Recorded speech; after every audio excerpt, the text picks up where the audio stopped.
Tonight we slip into the moonlit streets of Tenochtitlan, where the stone temples glow like pale bones under the silver sky. The city is hushed, except for the lap of water against the canal walls and the faint sound of drums somewhere across the water. The air smells of copal incense, sweet and smoky, curling from braziers near the Great Pyramid. You can almost feel the heat of the stones under your bare feet and the cool night breeze brushing your face. And, honestly, if you suddenly woke up here for real, yeah, you probably wouldn't survive this. But lucky for us, this is just a story. So, before you get comfortable, take a moment to like the video and subscribe, but only if you genuinely enjoy what I do here. And hey, drop a comment telling me where you're listening from and what time it is for you right now. Now, dim the lights, maybe turn on a fan for that soft background hum, and let's ease into tonight's journey together.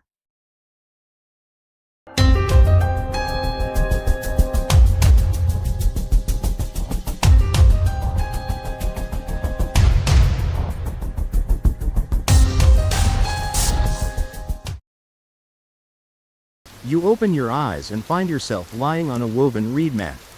Inside a small chamber lit by a single clay lamp. The ceiling is low and painted with spirals of blue, green, and crimson, the colors of sky, earth, and blood. Outside, through the narrow doorway, you glimpse the sacred plaza glowing in moonlight. Somewhere far away, a conch shell trumpet blows, its haunting note rising like a call to the gods.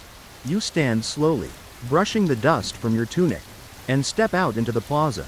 The night sky feels impossibly close here, like you could stretch out a hand and scatter the stars.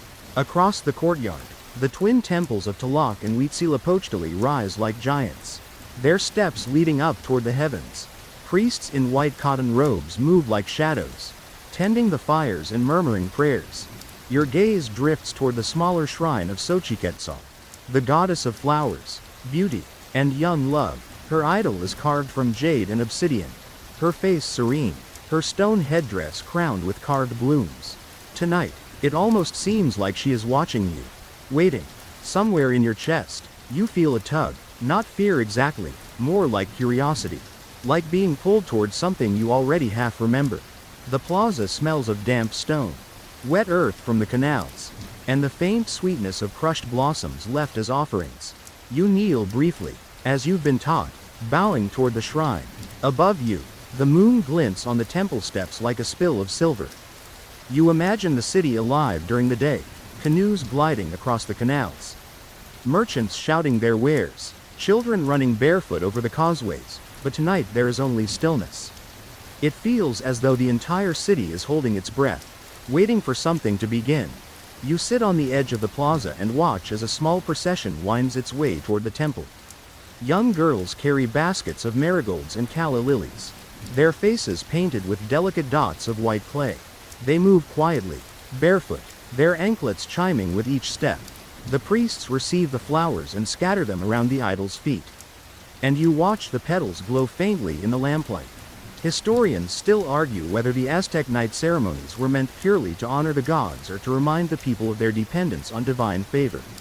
Whatever the reason, you can feel the weight of it here, the sense that every flower, every drop of incense smoke matters. A cool breeze sweeps across the plaza, carrying with it the smell of water, earth, and distant rain. You shiver, not from cold, but from that strange sensation again, the sense that something is about to happen. That you are standing at the edge of a story. You glance one more time at the jade idol. For just a heartbeat, you could swear its lips curve into the faintest smile. The next morning comes not with sunlight but with birdsong, loud and urgent, echoing through the open courtyard. You wake on the same reed mat, feeling as though you never really slept, as though the plaza itself kept whispering to you all night. When you step outside, the sky is pale gold, the city already alive with movement. You cross the plaza barefoot, the stones still cool from the night. Near the temple steps, the priests sweep away the flowers from last night's offering, their long brooms whispering against the ground. The petals are gathered and burned, their smoke rising in a thin column as an offering to the sky. Your stomach growls, and someone hands you a steaming bowl of atole, the warm maize drink spiced with vanilla and honey. You sip it slowly, letting the sweetness settle you as the day begins. The marketplace beyond the plaza is buzzing. Vendors calling out about chilies, cacao, cotton cloth. A dog trots between stalls, tail wagging hopefully. Somewhere, a musician plucks a bone flute, and the high, reedy notes float above the hum of voices. But today, your attention is drawn to a group of women weaving under a shaded awning. Their fingers move quickly, pulling threads of dyed cotton into patterns so vivid they seem to shimmer. The woman at the center wears a cloak embroidered with hummingbirds and lilies. And when she glances at you, her dark eyes are both kind and commanding. She invites you closer without a word, and you kneel beside her, watching her work. These threads, she finally says, are the blood of the earth. To weave is to honor her. She gestures to a small basket of fresh flowers beside her loom. But the gods deserve beauty too. You realize this must be one of Xochiquetzal's priestesses. She picks up a garland of white blossoms and hands it to you. Their fragrance so strong it makes you dizzy. This is how it began, she says softly. This is how we learned to crown the living with the gifts of the earth. As she speaks, she tells you the story, how the goddess herself once walked the earth. Disguised as a mortal maiden, she wandered through the fields, gathering the most fragrant blooms, twisting them together into a circle to honor the sky. When the people saw her, they thought she was a spirit, for no one had ever seen a crown of living flowers before. They copied her, weaving their own crowns, and wore them during weddings and festivals, believing they carried the goddess's blessing. Historians still argue whether flower crowns were purely ceremonial or part of everyday life for the nobility. But the priestess's voice leaves no room for doubt. We wear them because she taught us, she says, because they remind us that life is brief, like the life of a flower, and that we must live beautifully while we can. The women around you smile as they weave, their laughter light as wind through grass. One girl, no older than 12, plucks a bright yellow bloom and tucks it behind your ear. You can't help but laugh too, and the priestess nods, as though approving this small exchange. By midday, the sun is high, glinting off the canals, making the whole city shimmer. The priestess finishes her weaving and places the garland she made gently onto your head. The flowers are cool and damp against your hair. You carry her blessing now, she says. Go to the hill where the wind is strong and let the crown's scent reach the sky. You nod, standing slowly, and make your way out of the plaza. As you cross one of the long causeways, the city stretches out behind you, its temples gleaming like white teeth. Ahead, the hill rises beyond the maize fields, its crest dark against the sky. The path is quiet, lined with cacti and wildflowers. Bees hum lazily around you, and the air smells of sun-warmed earth. With each step, you feel more awake, more alive, as though the goddess herself is walking with you. When you reach the top of the hill, the wind tugs at your cloak, at your hair, at the garland around your head. You stand there, facing the distant mountains, and close your eyes. The petals brush your forehead. The wind cools the sweat on your face. And for one perfect moment, you feel both very small and very infinite. The wind dies down, leaving you in a silence so deep you can hear your own breathing. The flower crown sits lightly on your head, its petals stirring in the faintest breeze. You stand there longer than you meant to, staring out over the valley, until the sound of distant drums reaches you. At first it's just a faint, pulsing heartbeat, but soon it grows louder, more insistent. When you return to the plaza, the entire city feels transformed. Brightly dressed dancers are gathering near the main temple, their ankle bells clattering like rainfall. Their feathered headdresses catch the sun, turning them into walking rainbows. Children weave through the crowd with baskets of flowers, tossing petals into the air so they fall like slow, lazy rain. You find a place near the steps, the flower crown still on your head. A priest appears, his face painted with bands of red and black. He carries a staff carved with hummingbirds and butterflies, symbols of Xochiquetzal, and he raises it to quiet the crowd. When he speaks, his voice is deep and resonant, carrying across the plaza. He tells the story of how Xochiquetzal descended from the sky to teach mortals beauty. How she gave them flowers, music, weaving, and love. He recounts how she was once taken by Tezcatlipoca, the dark god of fate, Who stole her away to his shadowy realm? Some say she never truly escaped, that her laughter still trembles on the edge of tragedy. Historians still argue whether this myth represents the cycles of life and death or simply the whims of the gods. But standing there, you feel the weight of it, this constant dance between joy and loss. The dancers begin to move, their feet striking the ground in perfect rhythm with the drums. You watch as they spin and leap, their headdresses whipping through the air, scattering more petals. It's impossible not to smile, impossible not to sway a little with the beat. Someone hands you a marigold, and you hold it close, breathing in its strong, earthy scent. Then, a sudden hush falls over the crowd as a figure steps forward, an elder woman. Her hair silver, her cloak embroidered with flowers so intricate they seem to grow as she walks.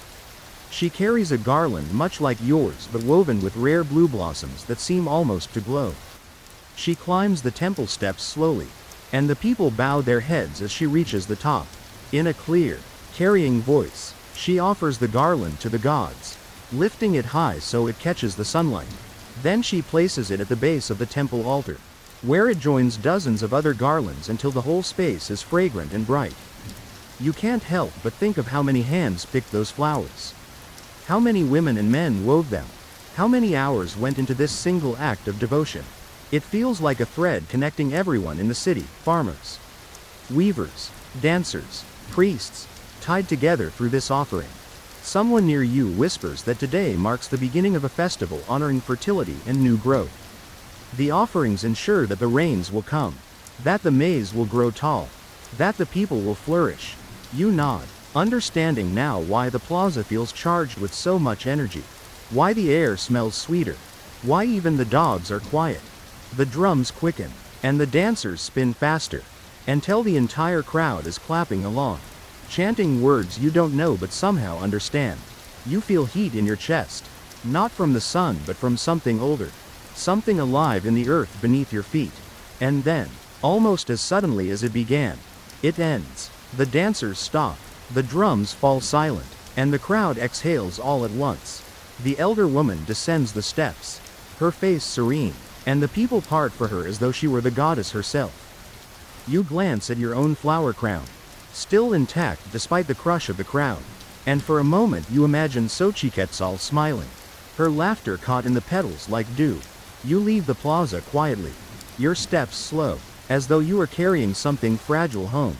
As you pass a canal, you catch sight of your reflection, the flowers bright against your hair, the garland glowing in the afternoon light, and for just a moment, you don't look entirely like yourself. You look like someone blessed, someone marked by the gods. By dawn the next morning, the festival energy still hums faintly through the air, as though the city itself is yawning and stretching after a night of celebration. You wake with the faint smell of copal incense still clinging to your hair and the memory of petals crunching under your feet. The flower crown rests on a low stool beside you, its colors softened but not faded, like it too remembers what happened yesterday. You step outside and find the chinampas, the floating gardens, alive with activity. Farmers kneel in the damp earth, their calloused fingers planting maize and beans in careful patterns. You can smell the rich mud, hear the splash of water as canoes glide past loaded with reeds and flowers. Some of the workers nod at you in greeting, their faces serene, their movements almost ritualistic as they tend to the crops that will keep the city fed. You wander between the rows, trailing your hand along the broad leaves, feeling the cool dew soak your fingertips. It's not hard to imagine that this is exactly what Xochiquetzal wanted when she gifted humans with flowers, not just beauty, but growth, nourishment, life itself. Somewhere, a frog croaks, and it sounds suspiciously like it's laughing at you. Halfway down one narrow path, an old man with a sun-creased face calls you over. He offers you a handful of bright cempasúchil blooms, their orange petals almost glowing in the morning light. He tells you that in some seasons, when the rains are late, they scatter these flowers on the canals to guide the spirits of water back to the fields. It's half practical magic, half prayer. Historians still argue whether these acts were purely symbolic or whether people truly believed the gods needed such guidance, but standing here, you can almost feel the flowers calling to something invisible, coaxing it closer. The clouds begin to gather again, darkening the horizon. You notice how the farmers quicken their pace, pulling in tools, tying up reeds, preparing for what's coming. The first fat drops of rain hit the water, making perfect rings that spread and overlap until the entire canal seems to dance. You hurry to help secure a canoe before the wind picks up. Your flower crown nearly tumbles into the water, but you snatch it just in time, laughing at your own clumsiness. The rain quickly soaks through your tunic, but it's warm and clean, and soon you're grinning like a fool, standing there drenched while the farmers shout instructions over the wind. The storm hits full force, turning the chinampas into a maze of slick mud and rushing water. You crouch beside a reed wall, holding onto it for balance as thunder rolls overhead. For a moment, the world feels chaotic, as though Tezcatlipoca himself has sent this tempest to test your resolve. Lightning flashes, illuminating the entire valley in stark white for a heartbeat, and then it's gone, leaving you blinking. When the rain finally slows, the air feels charged, like it's been washed clean. The farmers emerge from their shelters, laughing, slapping each other on the back, and checking the crops. Most of the plants survived, and the canals, though brimming, haven't flooded. Someone tosses you a reed basket and gestures for you to collect the flowers that have been knocked loose by the storm. You wander the chinampas, plucking the blooms from the wet earth, your fingers stained green and orange. Each flower feels like a small victory, proof that even storms can't take everything. You gather enough to fill your arms, and as you walk back toward the city, the sun breaks through, striking the water and turning the whole landscape into a shimmering mirror. You pause on one of the narrow bridges, looking down at your reflection. Your hair is plastered to your forehead, your tunic smeared with mud, but the flowers glow bright against you. Defiant and alive, you feel oddly proud, as though you too survived something, passed some private test. By the time you reach the plaza again, the ground is steaming in the sun. People are already sweeping away puddles, laying out fresh mats, preparing for whatever the next ceremony will be. You set your flowers down in a neat pile, then sink to the ground, leaning back on your hands. The warmth seeps into your tired muscles, and for a few blessed moments, everything is still. You catch sight of the temple steps in the distance and think of the elder woman from yesterday. Her calm face, her glowing garland. You wonder if she, too, is somewhere gathering flowers, ready to weave the next crown, ready to call beauty back into the world no matter how many storms try to tear it away. Night falls more gently this time, as if the storm has wrung all the fury from the sky. The stars blink back into place, countless and sharp, and the moon hangs low over the city like a polished piece of obsidian. You feel lighter somehow, even though your clothes are still damp. Your hair still smells faintly of wet earth. The marketplace has come alive again, its stalls glowing like tiny hearts in the dark. Candles flicker in clay holders, painting everything with a gold halo. The air is full of roasted maize, cacao, and the sweet, resinous smoke of burning copal. You follow the crowd deeper into the plaza, your bare feet slapping against the stones still cool from the rain. And then you see him, Tezcatlipoca, or at least a man wearing his mask. The black, smoky mirror gleams under torchlight, and his jaguar pelt sways as he moves. He dances at the center of a small circle, stepping in time to the rattles and drums, and the people around him chant under their breath. Your pulse quickens. He beckons to you with one finger. The circle parts, and before you know it, you're standing only a few feet away, the crowd buzzing behind you. He tilts his head as if amused and holds out a flower, perfect, golden, impossibly flawless. Its petals catch the light as though they were hammered from the sun itself. You reach out, drawn to it despite yourself, and the moment your fingers brush the bloom it shatters into a puff of black smoke. The crowd gasps, some laugh, some hiss, and the masked man steps closer. Not all that glitters is a gift, he says in a low voice. And even though it's meant as a warning, there's a teasing lilt to it. Then he spins away, leaving you staring at the space where the flower was. Your hand empty. You feel heat creep up your neck. Not from shame but from something else, determination. Maybe anger. You don't know what drives you exactly. But you leave the plaza and walk quickly toward the flower market near the southern canal. It's quieter here, the stalls nearly empty, but one remains lit, An old woman sitting cross-legged, her gray hair braided with tiny dried blossoms. She watches you approach without speaking.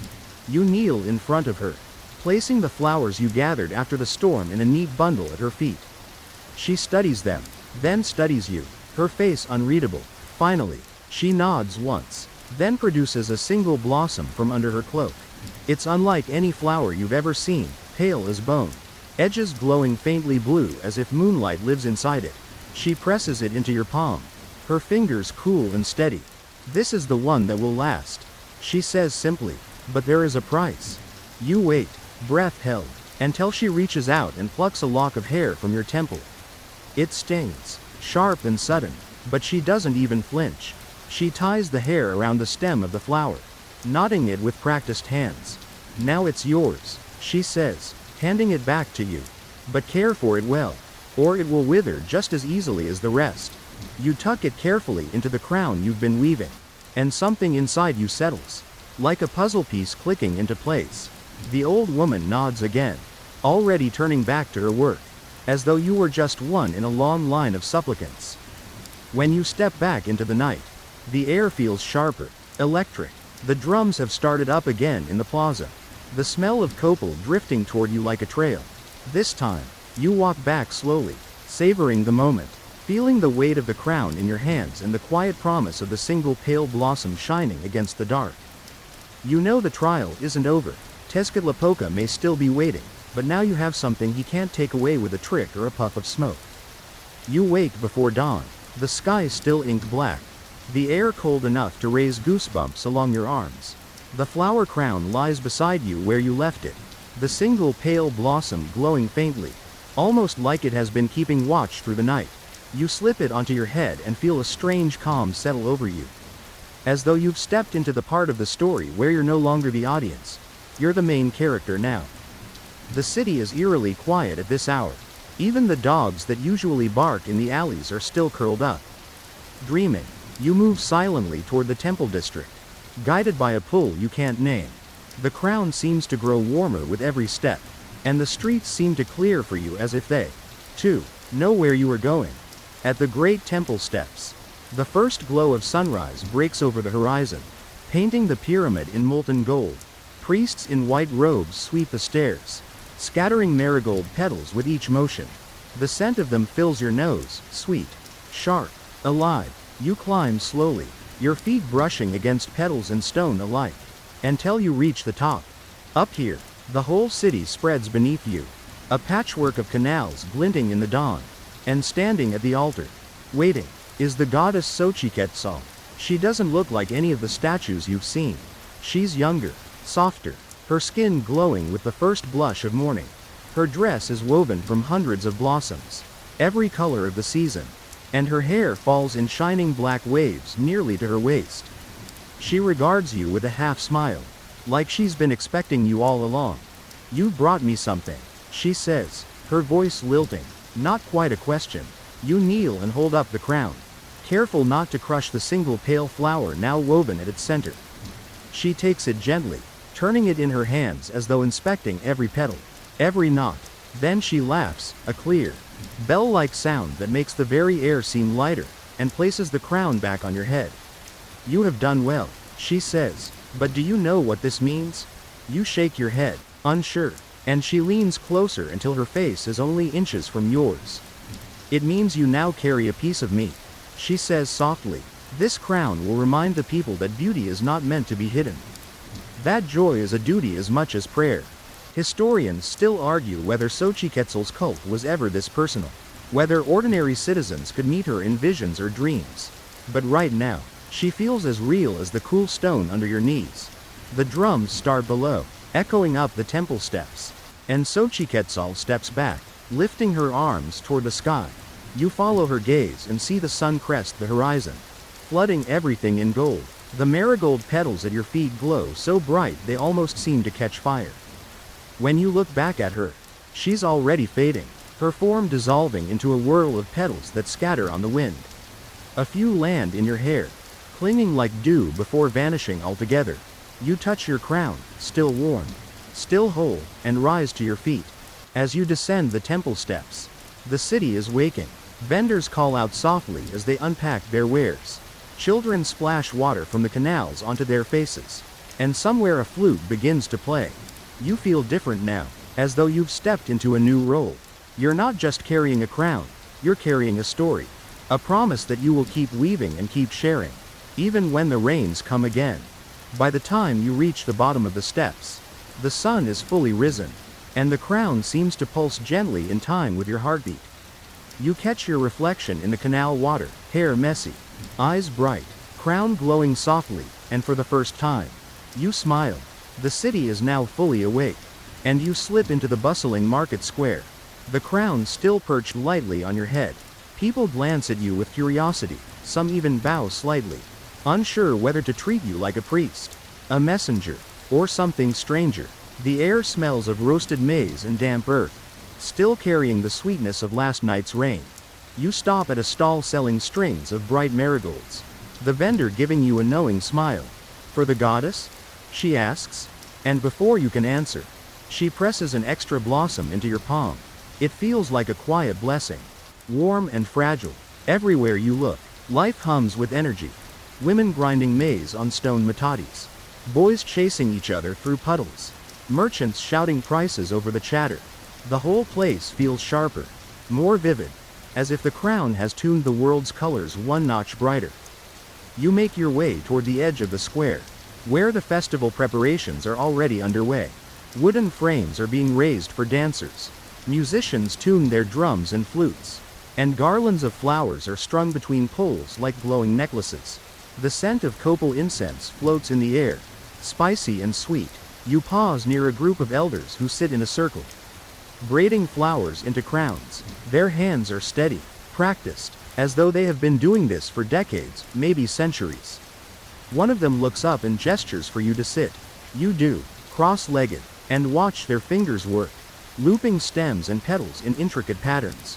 One elder leans closer and whispers, "Do you know the old story?" You shake your head, and she smiles, her wrinkles deepening like dry riverbeds. "It is said that when the first flower crown was made, the goddess herself wove it, and she placed it not on a king, but on the head of a child, to remind us that beauty is not power, but play." You feel the weight of her words settle over you, heavier than any stone statue or temple ritual. Historians still argue whether flower crowns were symbols of nobility or simply festive decorations. But hearing it told this way, you start to think maybe they were both sacred and silly at once. The elder finishes a crown and hands it to a little girl sitting nearby, who giggles and places it crookedly on her head. The whole circle laughs softly, and for a moment, you do too. It feels like the kind of laughter that clears out the dust in your chest. Then the drums begin, deep and slow, like the heartbeat of the city. The dancers take their places, bare feet, rattles on their ankles, faces painted with delicate flower patterns, and the music rises. The festival has begun. You find yourself swept into the movement, not dancing exactly, but circling with the crowd, your own crown catching bits of sunlight as you go. The rhythm is hypnotic. Drum, flute, rattle, chant, all blending until it feels like you are part of one vast, living creature. Suddenly, the air shifts. A gust of wind blows through the square, lifting petals from the ground and spinning them in a whirl around you. It feels like the goddess is here again, unseen but unmistakable, joining the celebration. You lift your face to the sky and let the petals cling to your cheeks. Your arms, your crown, they smell of earth and sun, and when the wind finally dies, a hush falls over the square. The dancers freeze for one perfect moment before the drums start again. Faster this time, more joyful.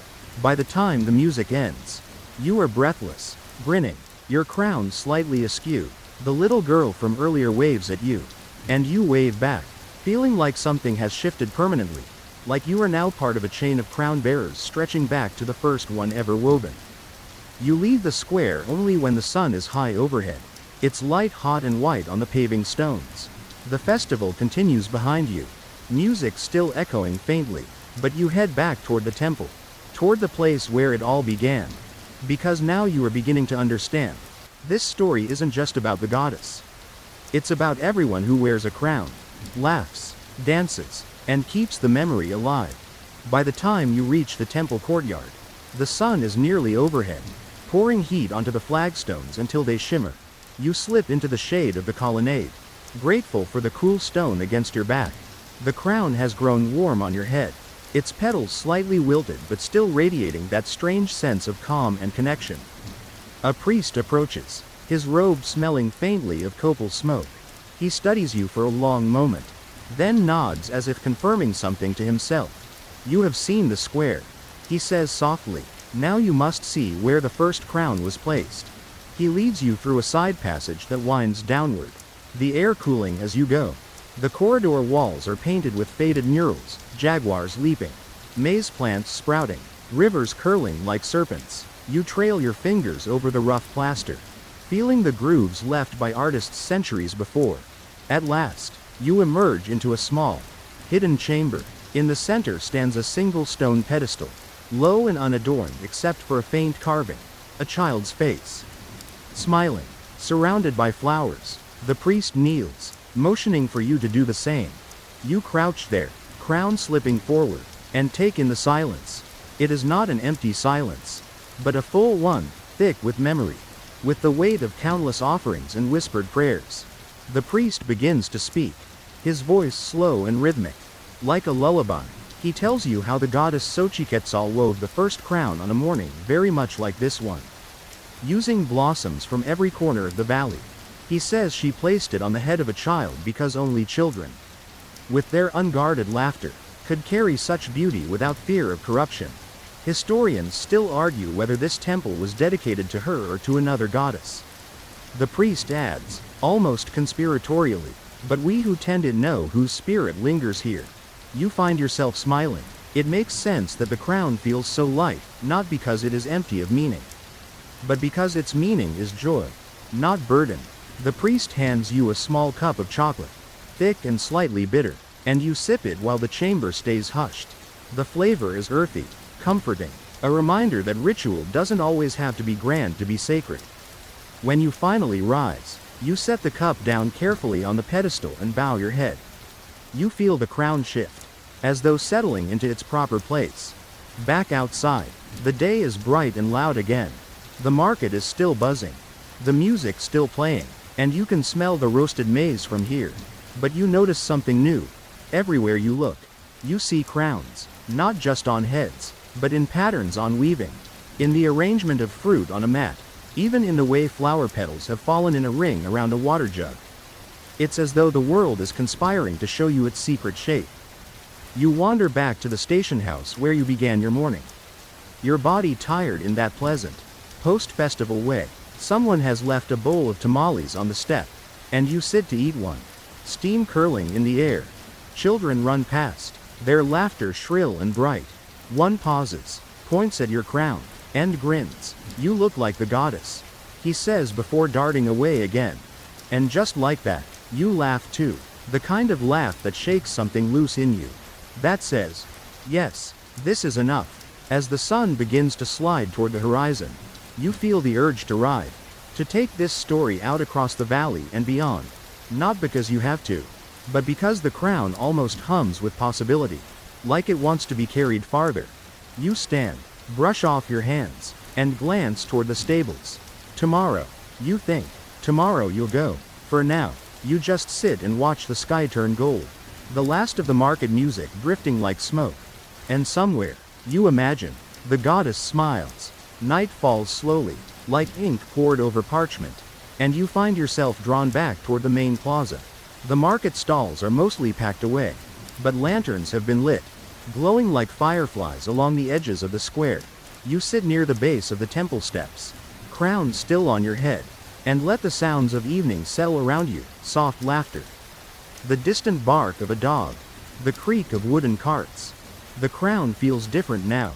Where it had been bright and celebratory in the afternoon, it has taken on a quieter gravity. You touch the flowers gently, some are beginning to curl inward, their petals closing for the night. It reminds you of eyelids, of the way the step back home seemed to breathe at dusk. An elder woman appears and sits beside you without asking. She wears no crown, but her hair is braided with ribbons that catch the lantern light.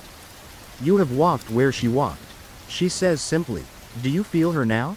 You nod, not entirely sure whether you mean yes or no. The woman chuckles. "Good. The gods never give easy answers." She begins telling you stories of other gods, other nights, of Talok's tears filling the lakes when the rains refused to come, of Quetzalcoatl disguised as a beggar to test mortals' kindness. One tale involves a maize god who once turned himself into an ear of corn to escape a jealous rival. Your sleepy mind pictures a cob of corn tiptoeing through the night and you almost snort with laughter. Historians still argue whether these stories were meant as lessons or entertainment. The woman says with a shrug, "But what does it matter if they make the world feel more alive?" Her words stay with you long after she has gone. You lie back on the stone and watch the stars appear. One by one, the Milky Way stretches overhead, looking almost like a river of crushed flowers. Somewhere out there, you imagine, Xochiquetzal is watching, maybe even weaving new crowns from starlight. Your body is tired in the best way, like after a long dance or a good swim. The weight of the crown is gentle but constant, reminding you that even when this day ends, the story doesn't. It will keep circling, like the moon above you, like the wheels of a cart rumbling toward the next village. Someone nearby strikes up a soft song on a flute, the notes drifting like smoke. It's the kind of melody that seems to say, everything will be all right. Even if you can't explain why, you let your breathing match the rhythm of the tune. Your eyes half close, your mind teetering on that edge between wakefulness and dream. You think back to your own journey here, the dust, the sunburn, the aching legs, and feel a strange fondness for all of it. If it brought you to this place, this moment, then surely it was worth every blister. The night air cools further, carrying the smell of wood smoke and flowers. Someone passes by and tucks another blossom into your crown, whispering a blessing you can't quite catch. You smile, too sleepy to answer, and just let it be. The plaza grows quieter, the lantern flames dipping lower. A dog curls up near your feet, warm and solid. You wonder if you should head back to the station house but decide to stay just a little longer. The last thing you see before your eyes finally close is the moon. Pale and round, rising just above the temple. For a moment, it almost looks like the pedestal carving you saw earlier, the child's face surrounded by petals. And then you drift off, the night holding you as gently as any crown. Dawn returns slowly, washing the plaza in a silver glow. You wake to the sound of sweeping, someone brushing the stones clear of last night's dust, and the faint smell of masa cakes frying nearby. Your crown is still on your head, though the petals are wilted now, crumpled like little flags after a festival. You sit up, stretch, and feel every muscle register a sleepy protest.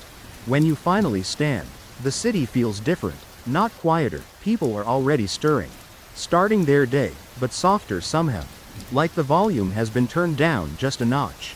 You wander through the morning streets with your crown slightly askew, nodding to shopkeepers who offer you amused smiles.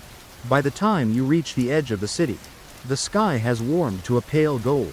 Beyond the causeway, the lake glimmers like hammered copper. You pause there for a long moment, crown in hand now, watching the ripples spread as a heron takes flight. A boy selling flowers approaches, his hands full of fresh marigolds. You buy one, just one, and weave it into your crown where the first flower has already fallen apart. It feels right, this mix of old and new, as though you're adding your own tiny verse to a song that's been sung for centuries.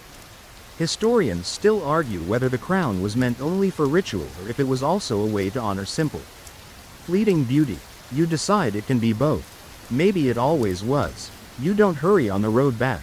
You walk slow enough to smell the wet reeds, to hear the buzz of dragonflies, to feel the sun warm your shoulders.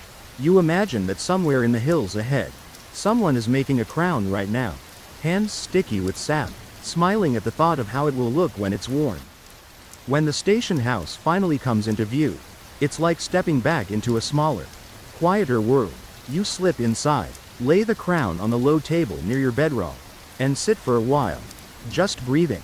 Your body aches again, but gently, like it remembers the rhythm of the dance from last night. You drink a cup of warm atoli and close your eyes.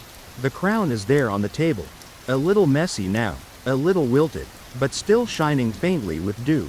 You can almost hear the goddess laughing, somewhere far off, telling you that you'll need a new one before long. And you know she's right.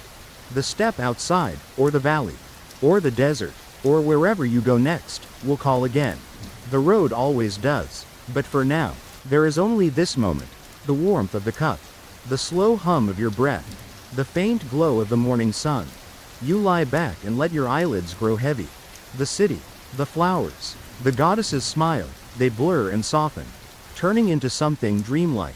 The last thing you feel is the weight of the crown, light as air, and the quiet thought that you are exactly where you should be. The fire in your mind burns lower now, its crackle fading into soft ash. The plaza, the temple, the endless sky all melt away, leaving only the quiet rhythm of your breath. You imagine the goddess weaving another crown somewhere far beyond the clouds. Each flower opening in slow motion, petals drifting down toward you like blessings. Your shoulders loosen, your jaw unclenches, and even your fingers feel lighter. The crown may be gone by morning, but tonight you wear it still. A reminder that beauty is brief but never wasted. Outside, the stars turn slowly, patiently, like wheels. The world keeps moving, but there is no rush. The journey can wait until you are ready. Let yourself sink deeper, into warmth, into silence, into the kind of rest that feels like starting over. Whatever tomorrow brings, dust or storm, message or crown, you will meet it with open hands. Good night, traveler. Sleep well.